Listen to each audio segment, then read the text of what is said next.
necessidade de superares a ti mesmo. Então não precisas chegar e dizer eu sei. Silêncio orgânico. Representar sem falar Sem nada. falar. Não podes andar à toa em palco. Não podes fazer movimentos bruscos. Você tem que saber o que é que vai fazer, como vai fazer, sem falar nada. Eu disse, afinal, não é só aquilo que eu estava a fazer aí em palco.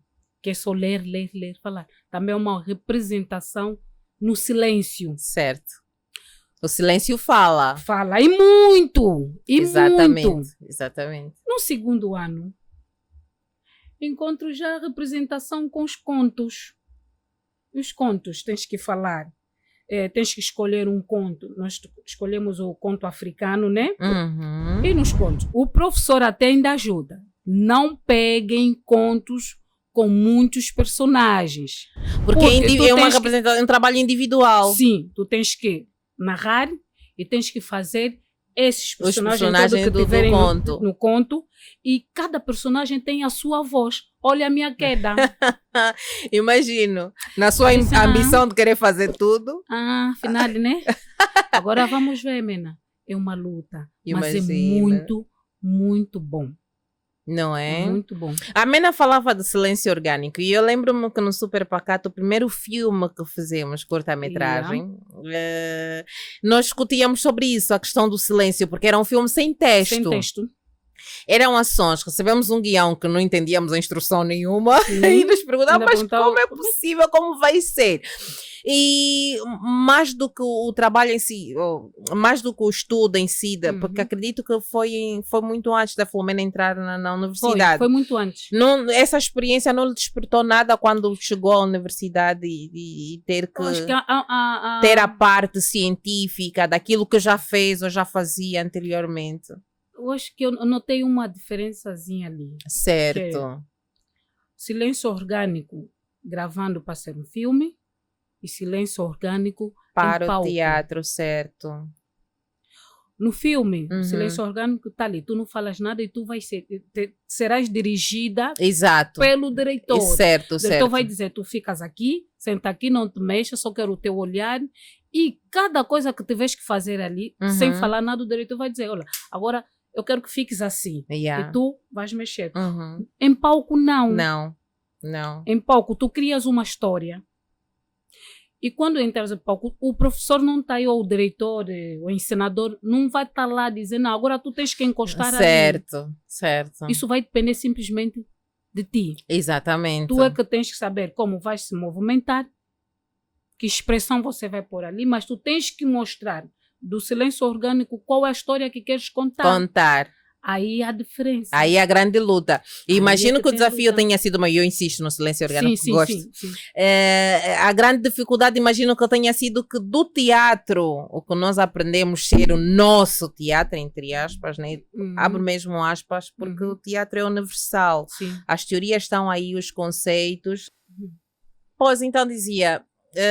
o teatro é universal. Sim. Existem técnicas, existem conceitos que devem ser estudados e aplicados, claro, de forma prática. Mas, no entanto, o que aprendemos no nosso teatro angolano, isso é aspas, e faço aspas, porque ouvimos com muita frequência, em Angola se faz assim o nosso teatro. Angola não inventou teatro. O teatro, Filomena está a estudar e para os demais estudiosos está aí do outro lado, até foi inventado em outras paragens. Existem estudiosos do teatro, por isso, tal como outras profissões, por isso é que se foram criando estudos, instituições, onde não só discutem a arte por si só, mas formam também profissionais para tal.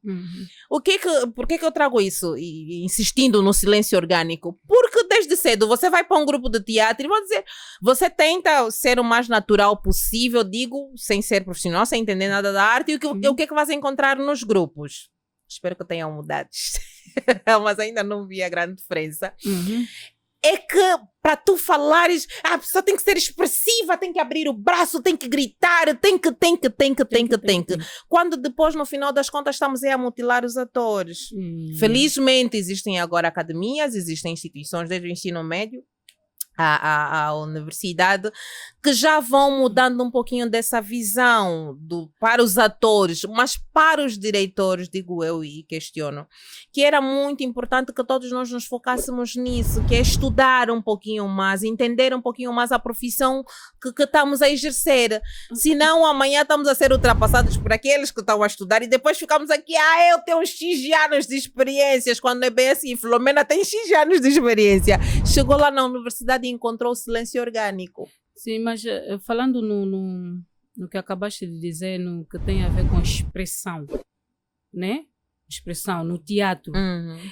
Eu acho que essa liberdade de expressão não está assim tão errada. Porque sim.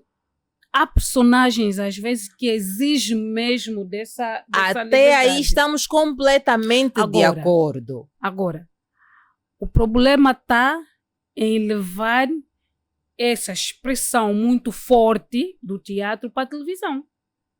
Não, Aí, eu nem é associava as duas coisas. Na verdade, eu falo mesmo do teatro como a arte-mãe, porque estamos a falar de coisas diferentes. Uma coisa é a representação, outra coisa é os diferentes espaços onde vamos representar. Aí tem técnicas diferentes, ok. Eu falo mesmo da sala de teatro, porque há excessos, há exageros no teatro que nós vimos ser bem desnecessário. A Filomena falou da questão dos personagens. Sim, até aí estamos todos de acordo. Sim. Mas Filomena vai concordar comigo que há vezes que colegas nossos que aprendemos, claro, na base, aprendemos que o teatro é você que bom ator é aquele que mais se expressa, o que mais grita, o que mais coisa. Que depois se cria aquela competição entre os colegas para ver quem mais grita. Depois, no final das contas, estamos a fazer espetáculos de gritaria, espetáculos de ridículos, teatro dentro do teatro, quando não era essa a intenção. Estás a ver? Porque para seres bom ator, para seres é preciso estar, é preciso.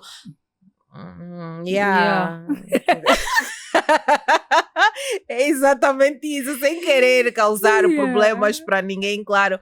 Mas tocamos aí num assunto importante, que é a questão do silêncio, que até então quase que nada se falava, quebrava-se sempre o silêncio em palco, não tinha aqueles momentos de reflexão, até mesmo para a própria peça, de respirar, para as pessoas pensar. Não tinha esse espaço do silêncio que fala. Que é o silêncio orgânico certo, até, desculpa. Certo. Que é o silêncio orgânico. Mas é muito bom. É muito bom. Eu, por acaso, gostei. Do que aprendeu. E que, na verdade, se tivesse que repetir essa disciplina, eu voltaria a repetir, porque eu acho que não aprendi assim o suficiente. Mas pode pesquisar. E aí, outra questão importante da universidade, estávamos a falar aqui no off, que é os docentes, os professores, não é? Trazem a base. Mas nós, enquanto estudantes, o que temos que fazer é pegar essa base e ir aprofundar. Sim. Exatamente. Agora, o que a Filomena agora... Agora tem um porém também. Por exemplo, às vezes é um bocadinho complicado quando o professor ou o diretor, o ensinador também no caso, né, deu o guião. Certo. Ou diz, monte aí uma história naquilo que vais representar aqui. Exato. E quando tu vens com a tua história para mostrar o trabalho, ele também, dentro da tua história, também começa a criar a história dele. E depois começa aqui, não, eu acho que nesse passo que deste, devias mais curvar à direita. Como também poderia, muito bem, pegar na história do aluno, do ator, e trabalhar para que tenha uma história assim muito bonita, não querer mudar a história do aluno. Não, mas então essa correção que se faz, ou essa alteração que o professor tenta trazer, não é no sentido de melhorar o trabalho do aluno? Ou o que é que a Filomena sente? Sim, também pode ser no sentido de melhorar, mas não podes mudar na totalidade. Ou seja, sente que o que traz foi reprovado. Sim. E o professor cria um outro quando deu-te a liberdade de criar desde o início. Então, se o professor ou o ensinador dá a liberdade do ator ou aluno criar uma história ali. Certo. Então, a ideia é o quê? É trabalharmos a história da pessoa. Ou seja, fazer a avaliação do resultado que o estudante traz. Sim, não mudar a história do ator. Percebi. Não mudar. Para você que acabou de assistir esse episódio do Pacata Podcast, não te esqueça, inscreva-te no canal Pacata Podcast e no Super Pacata. Vai lá.